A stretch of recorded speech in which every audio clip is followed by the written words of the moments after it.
There are records that get burned, and those are the ones someone needed.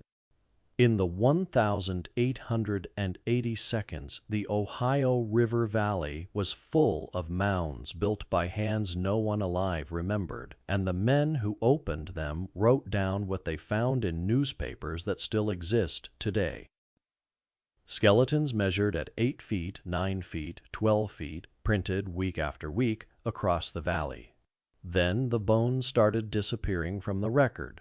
The gap between what was written and what was preserved is where this story lives. A note before this one begins. If the kind of case I tell here is the kind you'd want to hold in your hands, the actual newspaper clippings, the bureau reports, the field notes, I've gathered them into a dossier, the Appalachian Dossier. 7 files withdrawn from county record between 1843 and 1891, restored exactly as the clerk copied them. You'll find the link in the description below and pinned at the very top of the comments. Now then, before I go on, do something for me. Tell me where you're listening from tonight. Drop it in the comments. Read every one of them. And there's something honest about knowing you and I are sitting in different rooms in different countries, listening to the same old voice talk about something that should have stayed buried. Now then, the story. The Ohio River doesn't look like much where it bends through the western part of the state. It's wide and brown and slow, and the bottomlands on either side are flat enough that you can see the weather coming from a long way off. But if you walk those bottomlands and you know what you're looking at, you'll notice that the ground isn't flat, not really.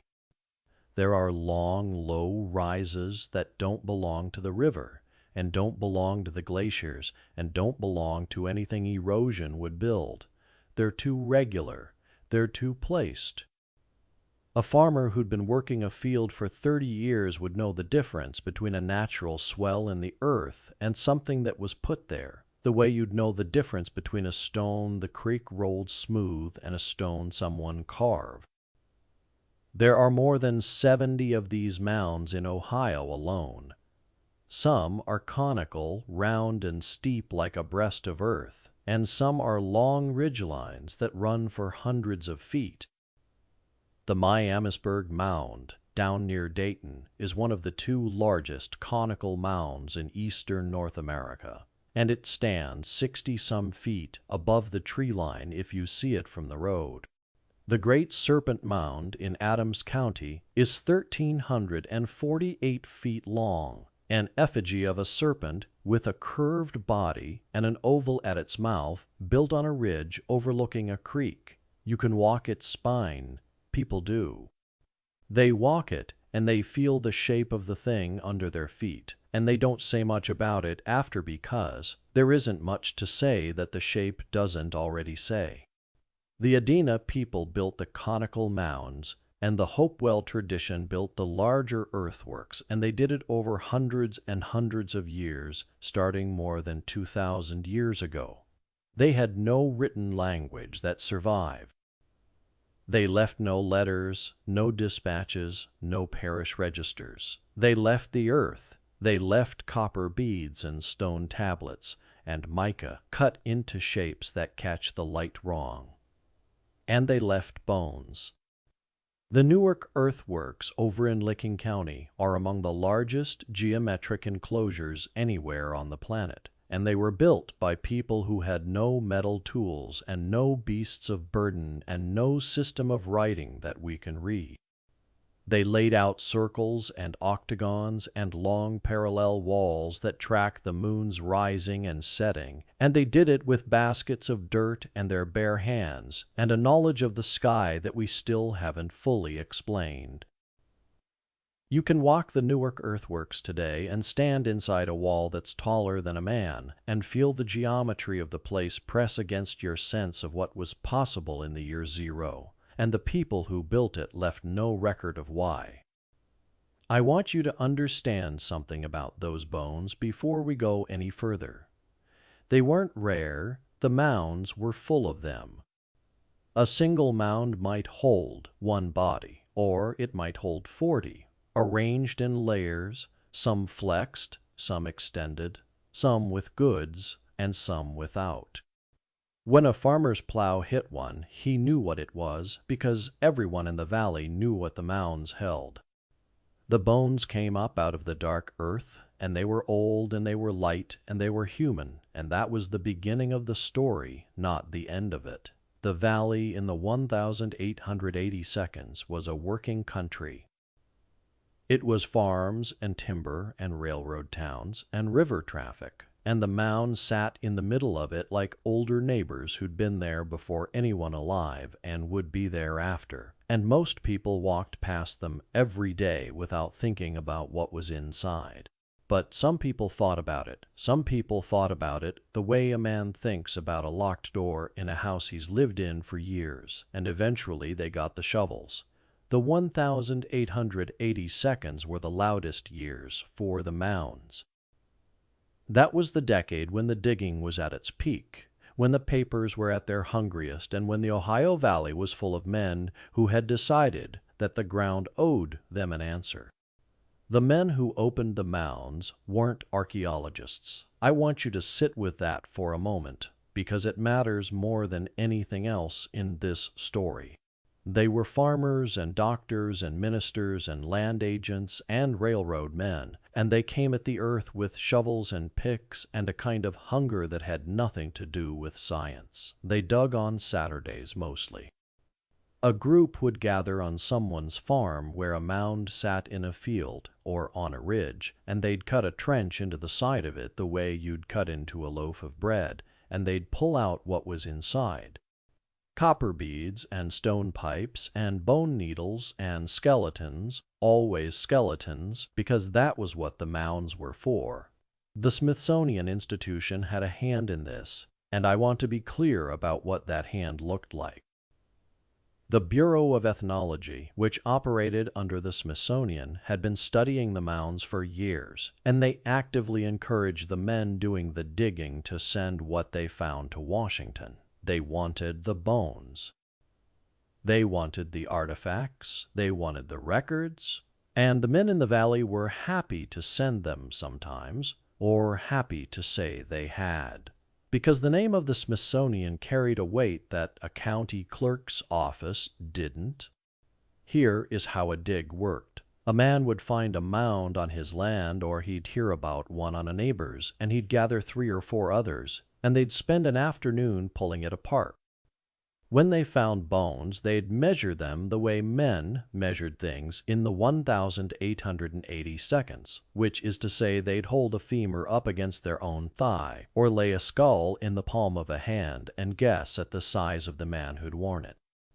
They had no training in anatomy. Most of them had never seen a full human skeleton laid out, and the bones came out of the ground dry and fragmentary, and not at all the way a living body arranges itself. The bones came out in pieces.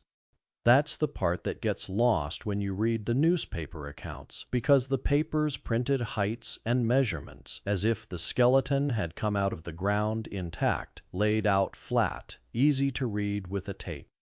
They didn't come out that way. They came out in fragments, broken by centuries of earth pressure, missing pieces, mixed with the bones of other bodies, mixed with animal bones, mixed with the gravel and the clay that the mound was made of. A man standing at the edge of a trench, holding a fragment of a femur estimating the height of the person it came from, was doing something closer to guessing than measuring, and the guess was shaped by what he expected to find.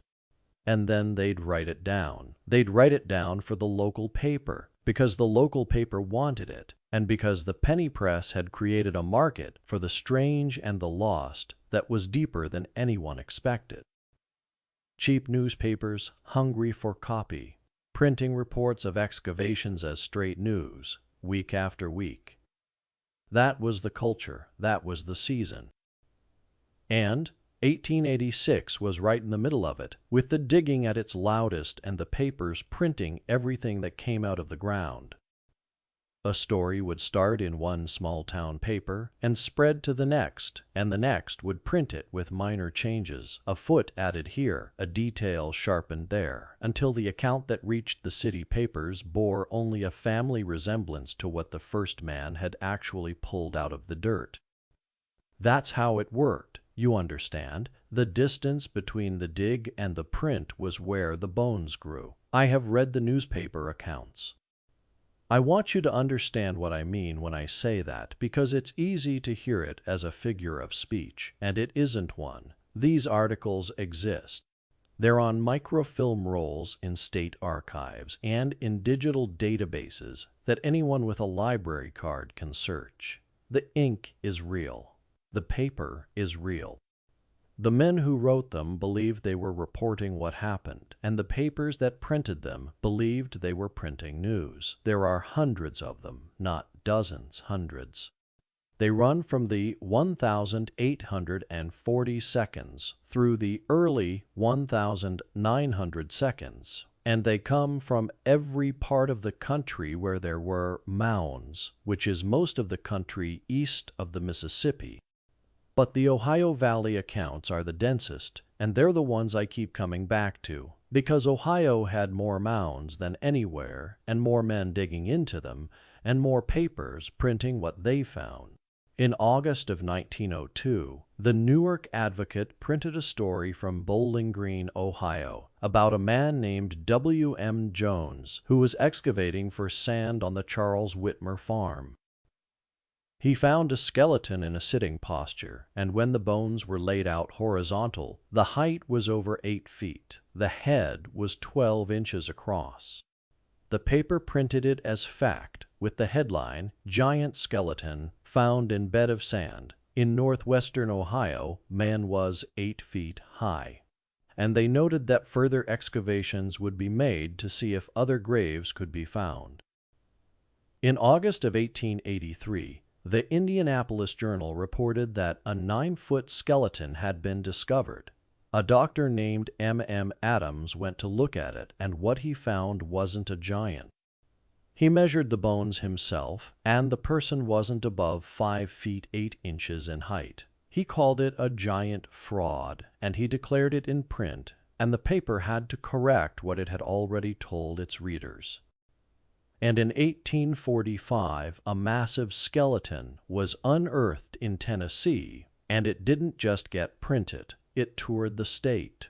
The bones were mounted on a timber frame in a standing position, with the missing pieces recreated from wood and rawhide, and preachers and doctors and journalists came to see it and confirmed that it belonged to the genus Homo, that it was human. The standing height was estimated at up to 20 feet. People paid to see it. People believed in it. It traveled from town to town like a relic, like proof of something the book of Genesis had already told them was true. What the Tennessee giant turned out to be is something I'll come back to, because it changes how you read every other account in the stack. But I want you to hold it for now.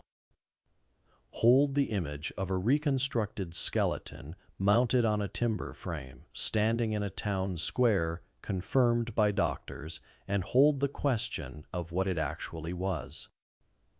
In 1900, the Omaha World Herald printed a comparison chart of alleged giants from across the country with heights ranging from 7 to 9 feet. The chart labeled Indian as a separate category from mound builder and prehistoric, and it listed mound builder skeletons from Chillicothe, Ohio, and Portsmouth, Ohio, and Miamisburg, Ohio. The chart was printed 6 years after the Smithsonian had conclusively proved that the mounds were built by native peoples, and the paper printed it anyway, because the story people wanted wasn't the story the Smithsonian was telling. And the papers didn't just print the Ohio accounts, they printed everything. In 1885, the St. Pierre Ding Louis Evening Chronicle published an account of researchers who had explored a subterranean city beneath Moberly, Missouri, and the story described massive underground streets where a skeleton 3 times larger than a typical human was found slumped over a public fountain. The researcher who drank from the fountain described the water as very sweet and nice. Other newspapers picked up the Moberly story and reprinted it as fact, including the part about the sweet water, because a detail that specific felt like proof, and proof was what the readership was buying. That's the thing I keep coming back to. These articles aren't obscure, they aren't hidden. They were printed in newspapers that people read every day, and they were printed as fact. And the papers that printed them weren't fringe publications. They were the mainstream press of their time. The question isn't whether the accounts exist. The question is, what was under the ink? I want you to sit with that question for a moment because the answer isn't what you'd expect, and it's not what I expected when I first started reading these accounts. The people who believed in the giants weren't stupid. I want to be clear about that. They were doctors and ministers and newspaper editors and farmers who knew the land better than anyone alive. And they looked at the bones, and they measured the bones, and they wrote down what they saw. The question is why they saw what they saw and why they needed to see it. The answer starts with a story that was older than the bones. In the early 1800 seconds, white Americans had a problem. They were looking at the mounds and the earthworks, and they were seeing something that didn't fit the story they'd been telling themselves about the continent they'd just taken. The structures were too large, too complex, too deliberate to have been built by the people they'd been displacing and killing and removing. So they built a different story. They decided that a lost race had built the mounds. White race, or a race close enough to white that the distinction didn't matter, and that this race had been exterminated by the ancestors of the Native Americans. The mounds were the evidence of a genocide, and the genocide justified the colonization, because if the Native Americans had destroyed the mound builders, then removing the Native Americans wasn't conquest, it was retribution. Josiah Priest put this story into print in 1833 in a book called American Antiquities, and between 1812 and the Civil War, nearly every American writing about the continent's history used it. The story was the lost race, the white mound builders, the savages who destroyed them. It wasn't a fringe theory, it was the consensus. And underneath the lost race there was something older still, the Bible. Genesis describes a race of giants called the Nephilim, and preachers taught that these giants had literally walked the earth and that the bones coming out of the mounds were their bones. The giant skeleton reports didn't just confirm the mound builder myth, they confirmed Genesis. They confirmed that the Bible was a history book and not a metaphor, and if you'd been raised to read Genesis, literally, 9-foot skeleton wasn't a surprise. It was a confirmation. In 1869, a man named George Hall got into an argument with a preacher about exactly this, about whether the biblical giants had been real, and Hall was so annoyed by the preacher's certainty that he carved a fake giant out of gypsum, buried it on a farm in Cardiff, New York, and arranged for it to be discovered.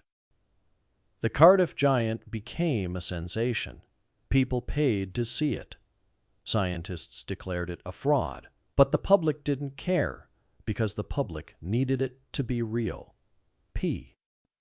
Barnum tried to buy it, and when the owner refused, Barnum commissioned a copy of the fake, because even a copy of a fake giant was worth money. I want you to understand what the Cardiff giant tells you about the country at that time.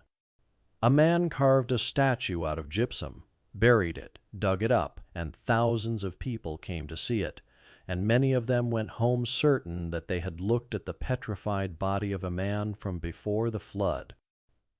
They didn't go home certain because they were ignorant. They went home certain because they'd been told their whole lives that giants had walked the earth. And here was one, and the seeing of it was the proof they'd been waiting for. And no scientist with a geology hammer was going to take that away from them.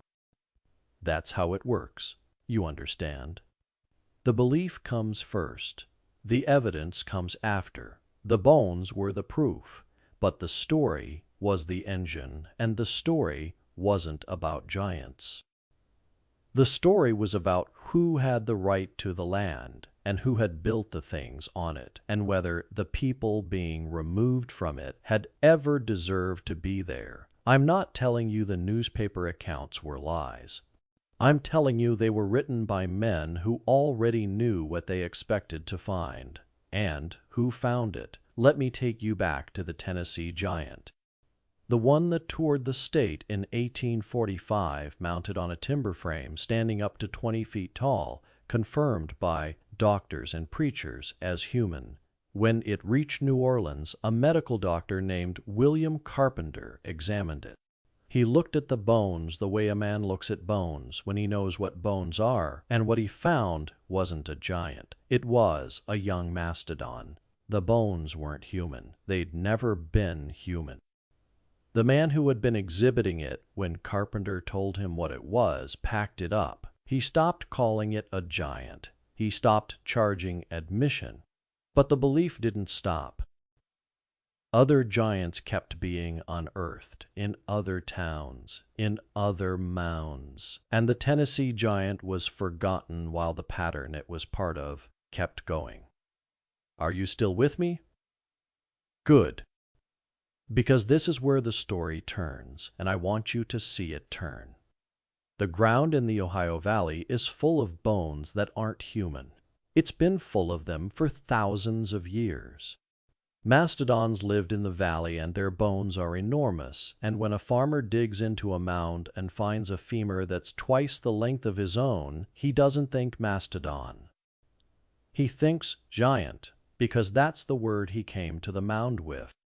A mastodon femur, held up against a man's thigh, looks like the thigh bone of something 8 or 9 or 12 feet tall, because it's the thigh bone of something that was, in fact, that large. It just wasn't human.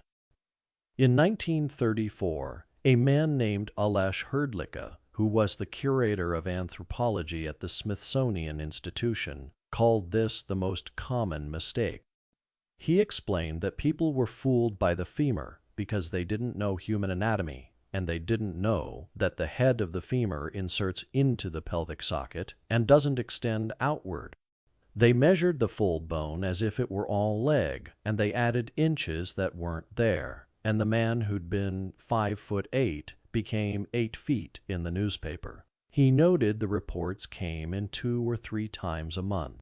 That was the volume, that was the appetite. The ground kept giving up bones, and the papers kept printing them, and the men doing the measuring kept getting it wrong in the same direction, toward bigger, toward giant, toward the story they already had.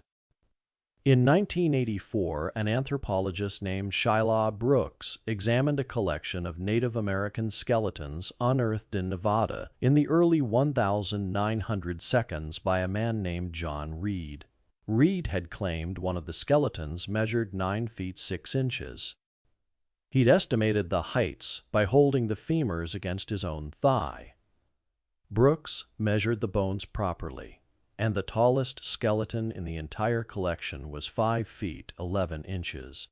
Reed had been off by almost 4 feet because he didn't know that the head of the femur fits into the pelvic socket and doesn't add to the leg's length, and because he was measuring against his own body instead of against a chart, and because the story he came to the bones with was a story about giants, and giants are taller than men. But that's the thing I keep coming back to, and I want you to sit with it. Not every account fits the mastodon explanation. Some describe full articulated skeletons, skulls with teeth, jawbones that were clearly human, measured by men who weren't all fools and weren't all frauds. The 1883 Indianapolis account was investigated and debunked, and the person was 5'8", but the debunking itself proves that someone was looking at real bones and reporting them. The 1902 Bowling Green account describes a skeleton in a sitting posture with a head 12 inches across, and that's not how you describe a mastodon. The gap between all of it was misidentified megafauna, and hundreds of people described human bones in human arrangement is where this story breathes. It's where the narrator in me pauses, because I've read the accounts and I've read the debunkings, and the debunkings explain some of the stack but not all of it, and the ones they don't explain are the ones that keep me reading. The Smithsonian Institution entered this story the way a large, slow institution enters any story, which is to say it arrived late and it arrived heavy, and it didn't leave. Cyrus Thomas was an ethnologist, and he spent years compiling a report for the Bureau of Ethnology on the mounds of North America. The report was published in 1894, and it was over 700 pages long, and it provided conclusive evidence that the mounds were built by the ancestors of the Native Americans, not a lost white race, not a vanished civilization.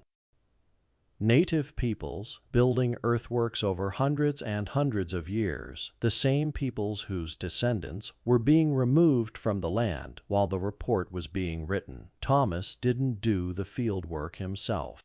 He mapped out a plan of action and sent teams across the Mound country, and they surveyed thousands of earthworks and opened hundreds of mounds and cataloged what they found, and the evidence was conclusive, and it was overwhelming, and it filled a volume the size of a city phone book. His report did include 2 references to skeletons that were believed to be over 7 feet tall, and he noted them because they were anomalies, because a 7-foot skeleton in a population that averaged far less than that was unusual enough to write down, and writing it down wasn't the same as confirming it. 7 feet isn't 12 feet. 7 feet isn't 20 feet. 7 feet is a tall man, and tall men exist, and the presence of tall men in the mounds didn't prove the presence of a race of giants. The report killed the mound builder myth in academia. The universities accepted it, the professional archaeologists accepted it. But the newspapers didn't accept it, because the newspapers had a readership that wanted giants, and the readership was larger than the universities, and the penny press was louder than any report the Smithsonian could print. The giant accounts kept coming for decades after Thomas's report, as if the report had never been written, because in the world where the newspapers operated, it hadn't. The Bureau of Ethnology had been encouraging excavators to send bones to Washington since the beginning, and the bones came. Before the Native American Graves Protection and Repatriation Act was passed in 1990, the Smithsonian collected over 18,000 Native American skeletons. That number is real. It's documented. It's not a rumor, and it's not a conspiracy theory. 18,000 skeletons, pulled from mounds and graves and construction sites across the country, cataloged and stored and studied, and in many cases never returned.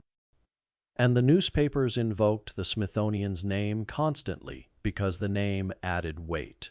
Bones were sent to the Smithsonian. Sometimes they were, sometimes the Smithsonian never received them.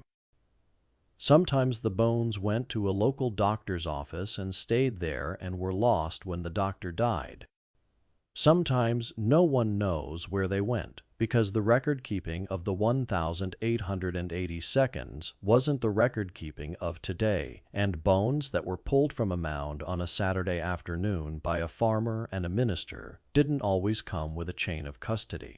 In 1934, Hrdlicka, the same man who explained the femur mistake, rejected the existence of a race of giants between 7 and 8 feet tall. He was the Smithsonian's voice on this, and his answer was no. He blamed the will to believe, and he blamed the amateurs, and he counted the reports at 2 or 3 times a month. And he was tired of it, and the institution he represented was tired of it, and the answer from Washington was clear and consistent and final. The Smithsonian did real work. It also collected an enormous number of bones, and when it rejected the giants, the newspapers had already moved on, and the public remembered the headlines longer than the report. Before we go any further, let me ask you something. Have you ever stood in a place where the ground beneath you was older than everything you'd been taught about the country you live in? Not a museum, not a diorama, but the actual earth, the actual mound, the actual place where someone piled dirt 2,000 years ago. And it's still there? Tell me in the comments if you have, and where. I read them. I always read them. And if you want more of these records, the Appalachian dossier is in the description and the pinned comment. Now let's go back to it. 18,000 skeletons. Hold that number the way you'd hold a stone in your hand, because the weight of it changes depending on what you do with it. In 1990, Congress passed the Native American Graves Protection and Repatriation Act, and it required every institution that held Native American remains to return them to their descendants. The Smithsonian began returning bones. It's still returning bones, because 18,000 is a lot of skeletons. And the process of matching a set of remains to a living people isn't fast, and it isn't simple, and it isn't always possible. Here is what happens to bones over 100 years. They get stored in basements and attics and drawers that are labeled with numbers that correspond to catalogs that were handwritten by clerks who are dead. The labels fall off. The drawers get moved. Collections get merged with other collections when a smaller institution closes or donates its holdings. A skeleton excavated in 1886 from a mound in the Ohio Valley, sent to Washington, cataloged under a number, could be in a drawer today, could have been returned to a tribal nation, could be sitting in a box with no label in a storage room that no one has opened in 40 years. The mechanics are where the mystery lives. A bone comes out of the ground in 1886. It goes into a crate. The crate goes on a train to Washington. A clerk writes a number on the crate and enters the number in a ledger. The crate goes into a basement. The clerk retires. The clerk dies. The ledger is moved to a new shelf. The basement floods. The crates are relocated. The numbering system changes. A new clerk comes in and recatalogs the collection, and some of the old numbers don't match the new numbers, and some of the crates have no numbers at all, and some of the crates are empty, and no one knows when they were emptied or by whom. That's not a conspiracy. That's 100 years of institutional entropy, and it's the reason that bones go missing, and it's the reason that the gap exists. And the gap is where the story grows. The gap between what the newspapers reported and what the archaeological record shows is real. Hundreds of accounts of giant skeletons, and not one verified giant skeleton in any collection anywhere. The professional archaeologists who have studied this, men like Brad Lepper at the Columbus Dispatch and Donald Ball, who collected the articles themselves, have found that when the claims are scrutinized, they don't hold up. USA Today and PolitiFact have both fact-checked the claims and found no evidence of giant skeletons in Ohio. The Ohio anthropologists themselves have confirmed there's no evidence. But here is the thing. Some bones were misidentified megafauna. Some were normal humans measured wrong by men with no training. Some were hoaxes, pure and simple, printed for circulation and forgotten by the next edition. And some are simply unaccounted for, not debunked, not explained, just gone, lost to time and poor record-keeping and the chaos of 100 years of institutional storage. The registry has gaps. The gaps are the story.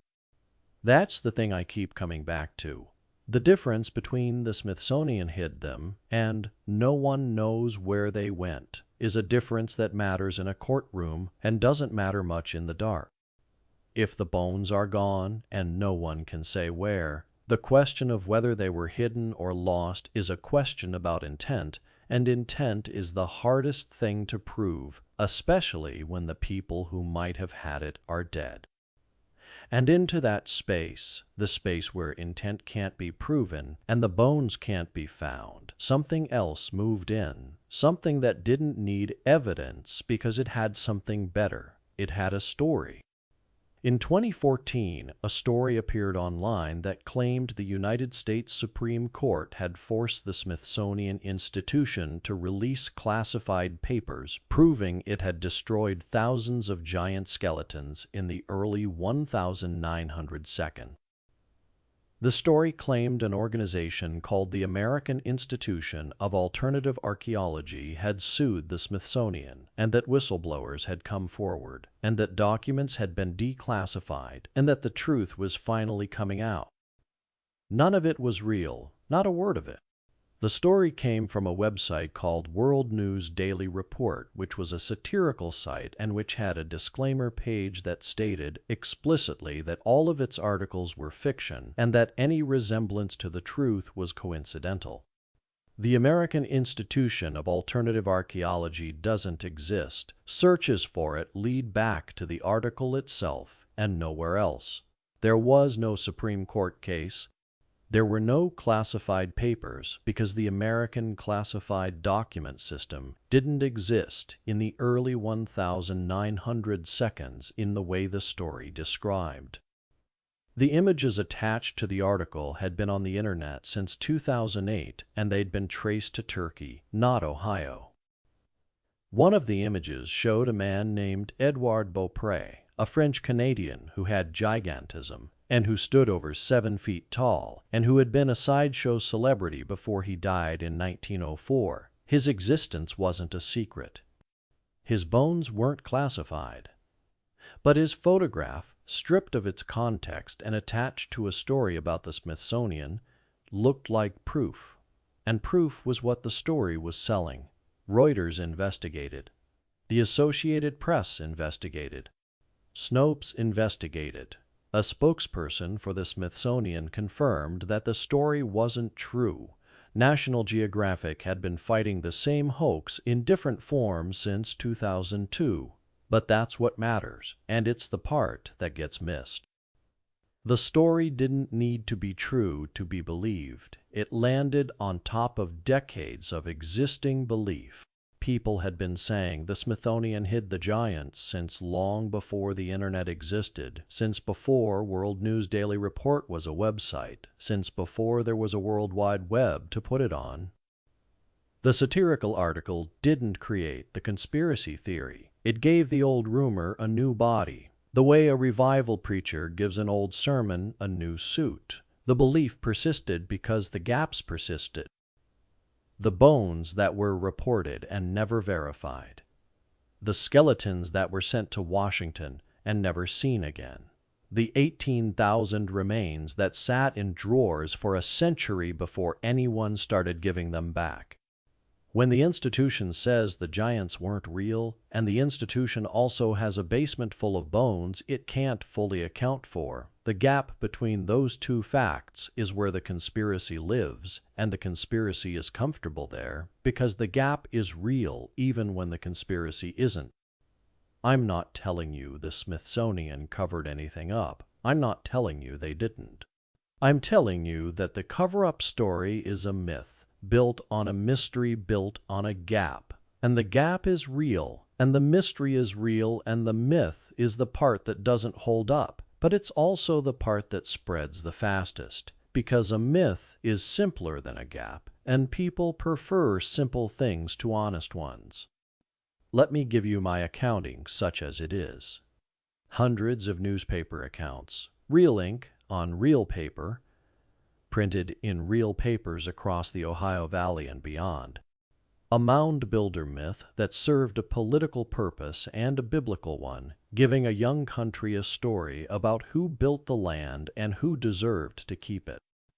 A Smithsonian that collected 18,000 skeletons and denied the giants were real, and spent a century sitting in a basement full of bones it couldn't fully account for.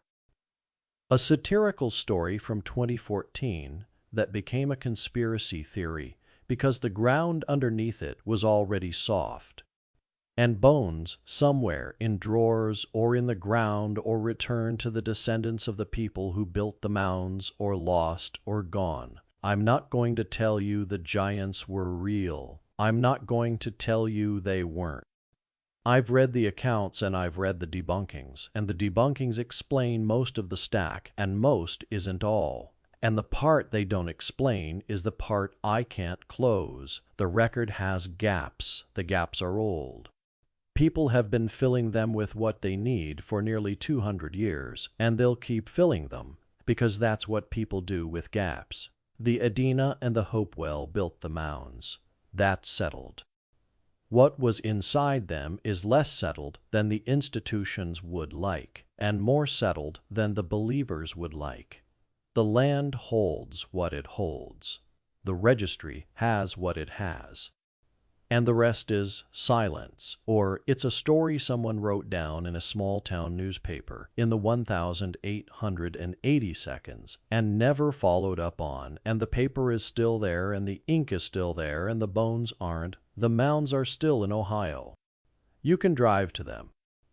You can stand on the earth that someone piled up 2,000 years ago and look out at the river bottom and know that what came out of that ground is still being argued about, and that the argument is older than anyone living. If you want more of these old records, subscribe. It keeps them from going quiet again.